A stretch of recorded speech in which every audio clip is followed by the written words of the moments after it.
একটি প্রস্তাব পাঠিয়েছিলেন, ও জিবরাইল, আমার বন্ধুর কানে খবর দাও, আমার বন্ধু এই দেশের মাটিতে থাকতে পারবে না, আমার বন্ধু এই রক্ত মাখা জমিনের মধ্যে রাখবো না, আমার বন্ধুর দেহ আমার আরশের ডাইন পাশে দাফন করব। জিবরাইল খবর নিয়ে ডাকতেছেন, হুজুর আল্লাহর সালাম গ্রহণ করুন। আমি জিবরাইলের সালাম গ্রহণ করুন। আল্লাহর নবী গো, আপনার দেহ মুবারক আল্লাহর আরশের ডাইন পাশে দাফন হবে, আপনি খুশির সহিত কবুল করুন। আমার নবী কোনো কথা কয় না, দুইটা চোখের পানি ঝরঝর করে ছাড়তেছে। জিবরাইল বলেন, ইয়া রাসূলুল্লাহ, এত সুন্দর প্রস্তাব নিয়ে আসলাম, কোনো কথা কন না, খালি কাঁদেন কেন জানতে চাই। আমার নবী বলেন, জিবরাইল রে, তোমার জন্য খুশির খবর হতে পারে, আমি খুশি হতে পারলাম না। কেন পারলেন না? রে জিবরাইল, আমার দাফন আল্লাহর আরশের ডান পাশে হবে, আমি জানতে চাই আমার গুনাহগার উম্মতের দাফন কই হবে রে? জিবরাইল বলেন, আপনার উম্মতের দাফন এই জমিনের মধ্যে হবে। আমার নবীর কান্না আরো বেড়ে গেছে। জিবরাইল, না না, সইতে পারি না, আমি আর সে থাকবো আর আমার উম্মতেরা এই জমিনে থাকবে।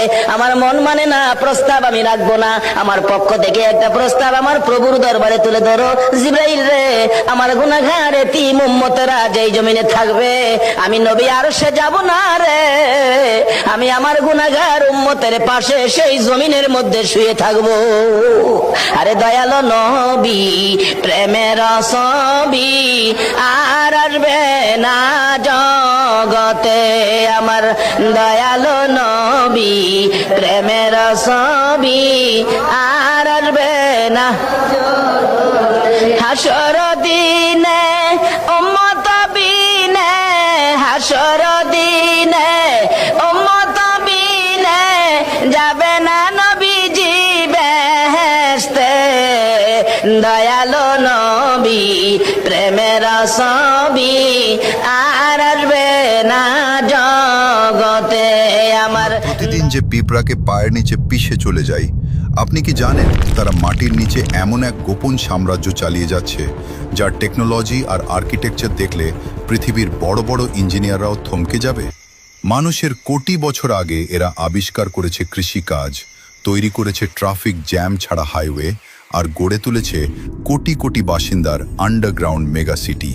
আজ আমরা উন্মোচন করব পিঁপড়াদের সেই অবিশ্বাস্য দুনিয়ার রহস্য। পিঁপড়াদের এই সাম্রাজ্যের এমন কিছু দিক আছে যা আপনাকে স্তব্ধ করে দেবে, তাই একটি সেকেন্ডও মিস করবেন না।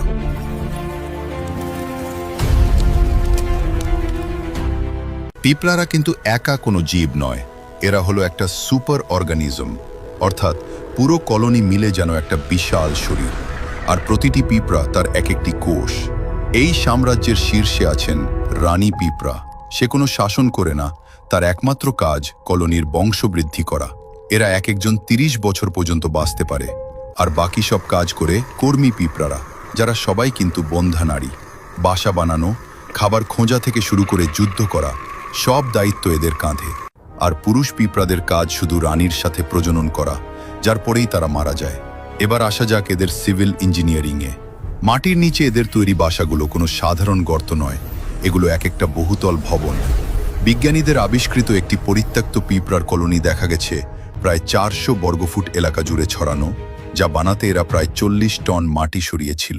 এই মেগাসিটিতে আছে রাজকীয় রয়্যাল চেম্বার, বাচ্চাদের বড় করার জন্য নার্সারি, খাবার সংরক্ষণের জন্য কোল্ড স্টোরেজ এবং আবর্জনা ফেলার জন্য ডাস্টবিন। শুধু তাই নয়, ভেতরে যাতে দম আটকে না যায় সেজন্য এদের রয়েছে চমৎকার চিমনি এবং সেন্ট্রাল ভেন্টিলেশন সিস্টেম। আচ্ছা, কখনো ভেবে দেখেছেন কোটি কোটি পিঁপড়া একসাথে চলাফেরা করলেও তাদের কেন কখনো ট্রাফিক জ্যাম হয় না? মানুষের তৈরি জিপিএস এর চেয়েও এদের নেভিগেশন সিস্টেম উন্নত। কোনো কর্মী পিঁপড়া খাবার পেলে সে ফেরার পথে মাটিতে ফেরোমন নামের এক ধরনের বিশেষ রাসায়নিক গন্ধ ছড়াতে ছড়াতে আসে। বাকি পিঁপড়ারা তাদের অ্যান্টেনা দিয়ে সেই গন্ধ শুকে শুকে তৈরি করে নিখুঁত হাইওয়ে। যদি কখনো রাস্তায় পিঁপড়ার সংখ্যা বেড়ে যায়, তারা স্বয়ংক্রিয়ভাবে লেন পরিবর্তন করে বিকল্প রুট তৈরি করে নেয়। কোনো হর্ন নেই, কোনো ট্রাফিক সিগন্যাল নেই, তাও জিরো জ্যাম। আপনি হয়তো ভাবছেন পিঁপড়ারা শুধু জঙ্গল থেকে খাবার কুড়িয়ে খায়। ভুল। মানুষ চাষাবাদ শেখার কোটি বছর আগেই পিঁপড়ারা কৃষিকাজ শুরু করেছিল। যেমন লিফ কাটার পিঁপড়ারা পাতা কেটে বাসায় আনে, কিন্তু তারা পাতা খায় না, সেই পাতা চিবিয়ে তারা এক ধরনের বিশেষ ছত্রাক বা ফাঙ্গাস চাষ করে, যা তাদের প্রধান খাবার। শুধু চাষাবাদই নয়, এরা পশুপালনও করে।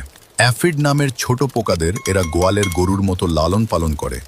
পিঁপড়ারা এই পোকাদের শরীর ম্যাসাজ করে মিষ্টি রস বা হানি ডিউ বের করে খায়, আর বিনিময়ে তাদের অন্যান্য শিকারী পোকাদের হাত থেকে পাহারা দেয়। কিন্তু এই সাম্রাজ্যের একটি অন্ধকার দিকও আছে। সীমানা আর খাবারের জন্য এদের মধ্যে রীতিমতো বিশ্বযুদ্ধ হয়। এদের থাকে প্রফেশনাল সৈনিক পিঁপড়া এবং নিখুঁত যুদ্ধ কৌশল। কিছু আমাজন পিঁপড়া তো অন্য কলোনি আক্রমণ করে তাদের লার্ভা চুরি করে নিয়ে আসে এবং তাদের আজীবন দাস বানিয়ে খাটায়। তবে এই সমস্ত যুদ্ধ আর কূটনীতির মাঝেও পিঁপড়ারা আমাদের ইকোসিস্টেম বা পরিবেশের আসল হিরো। মৃত জীবদেহে পরিষ্কার করা এবং মাটির নিচে সুড়ঙ্গ তৈরি করে মাটিতে অক্সিজেন পৌঁছে দেওয়ার মাধ্যমে তারা পৃথিবীকে বাঁচিয়ে রাখছে। তাহলে বুঝতেই পারছেন, সাইজে ছোট হলেও প্রকৃতির এই ছোট্ট সৃষ্টি আমাদের চেয়ে কোনো অংশে কম নয়। পিঁপড়াদের এই গোপন সাম্রাজ্যের কোনো তথ্যটি আপনাকে সবচেয়ে বেশি অবাক করেছে? কমেন্ট করে জানান। প্রকৃতির এমন সব রোমাঞ্চকর এবং অজানা উদ্ভাবনের গল্প জানতে চ্যানেলটি এখনই সাবস্ক্রাইব করুন। দেখা হচ্ছে পরের ভিডিওতে।